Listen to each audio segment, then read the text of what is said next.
Cette convocation a fait l'objet d'un buzz sur les réseaux sociaux avec en arrière-plan des amalgames qui n'ont rien à voir avec la réalité.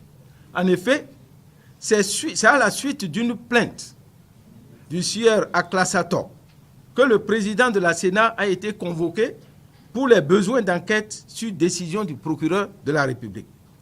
Je rappelle à toutes fins utiles que M. Aklassator a été positionné comme candidat sur la liste du PRD. L'intéressé a saisi la Sénat par exploit d'huissier d'une correspondance par laquelle il a appelé l'attention du président de ce parti qui ne disposait pas de carte d'électeur et qui ne pouvait pas donc être candidat.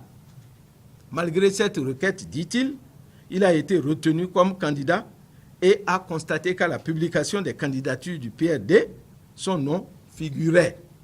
C'est dans ce cadre qu'il a élevé une protestation en affirmant que n'ayant pas de carte d'électeur, sa candidature serait piratée et serait soutenue par une fausse pièce, dit-il.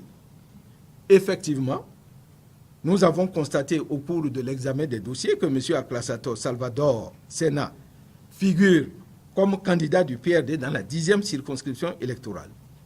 Au vu de cette correspondance, le procureur de Cotonou a ordonné une enquête et c'est à ce titre que le président de la Sénat a été convoqué à la brigade criminelle de Cotonou qui lui demandait aussi de venir avec une réquisition, notamment la transmission du dossier de M. Aklassator Salvador Sena.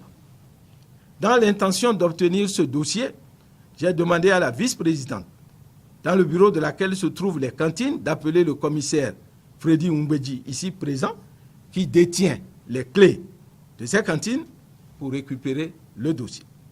Ce dernier lui a opposé un refus catégorique, arguant du fait qu'il ne pouvait pas remettre les clés sans l'avis de la plénière.